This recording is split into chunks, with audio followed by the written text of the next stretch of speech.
Hey friends, what's up? Sunil here, and today we are going to look at a value for money system built for gamers and creators choosing latest and greatest components from market.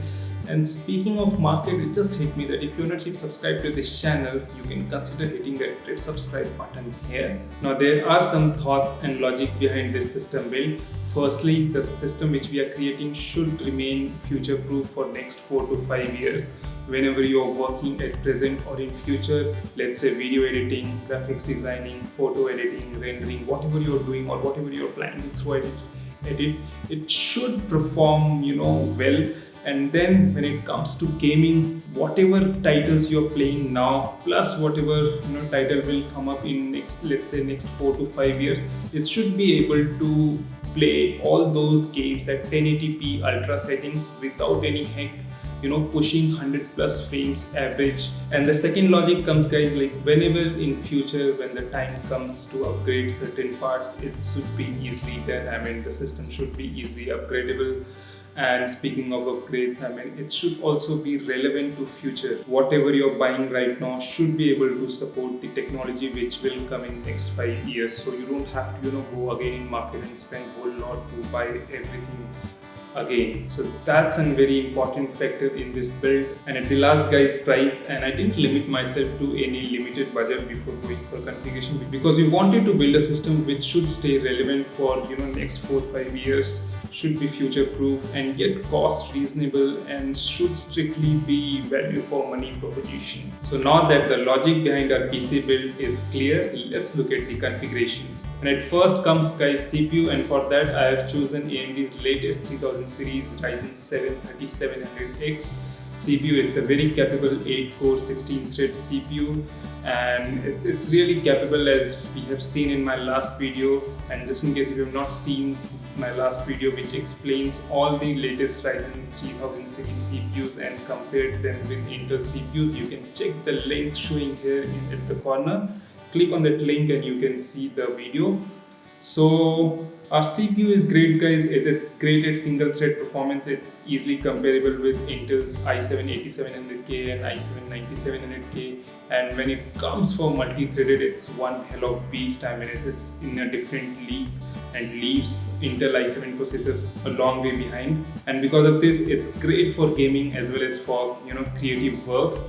So we have chosen R7 3700X, and it costs 29,488 including taxes in India, which puts it against the i7-8700K, which costs about roughly same 28,500 or 28,900 rupees, and it's about 4,000 rupees cheaper compared to i7-9700K and roughly 10k cheaper than the i9-9900K. Or more than 10k. Next comes motherboard, and for that we have chosen Asus Prime X570, which is a very good motherboard, sits towards the beginning of their motherboard lineup, but then it's capable for overclocking. Of course, it's expensive because X570 boards have just started to come in market, and they all are expensive because they come with new technologies. Because we are building this system keeping in mind future proofing it for next, let's say, 5 years, so I have opted an X570 motherboard over, let's say, B450. Of course, it has cost a little bit more. It has increased budget by a little bit, but this little extra today will pay you off in future. And this board has great IOs and ports and comes with PCI 4. So again, it's gonna bring some good technologies with it. So this is what we have chosen for motherboard. Next comes graphics card, and for that I have chosen Nvidia's RTX 2060. For those who are raising their eyebrows, there is one other card in consideration in this configuration, which is AMD's Radeon RX 5700 XT. Now, why this is not my first option, I will explain it in the next few seconds. So 2060 is great card. I mean, I'm keeping in mind 1080p gaming at ultra setting, which should push 100 FPS at an average. So 2060 is totally capable of this. Even it can play all the titles at 1440 at close to 100 FPS average frames at high settings. So that is why I chosen 2060, and it's great for creators. I mean, those who are working with Adobe Premieres or Adobe softwares or rendering or doing design work. Nvidia has some great software solutions, and their CUDA cores really work great with these editing or rendering softwares. So that is why Nvidia RTX 2060. Of course, RX 5700 XT is more powerful compared to 2060 Super. It will give you more frames per second. But then guys, recently the 5700 XT has run into some problems. It's running very hot, it's crashing. I mean, a lot of people are complaining about it crashing in middle of game. In some cases, it's even crashing at the start of game. So reliability is an issue with latest AMD card, and also it's expensive by 2000 rupees compared to 2060 Super. So I will advise, if you only planning to game on your system, nothing else, and you don't want to do any other work, just gaming, and you are willing to take the risk of buying an unreliable card. I hope AMD will fix this problem soon, given that it is fixed by some software updates. If not, I mean, we can't really say anything. So that is why I didn't say it's my first choice. But then again, if you are willing to take the risk and spend 2000 more for better FPS, then you can probably go with RX 5700 XT. But for everyone else, I will recommend Nvidia's RTX 2060 Super. I mean, it also comes with ray tracing capability, so those of you who gonna enjoy the future games with those small little details, yeah, I mean, you don't have any other options.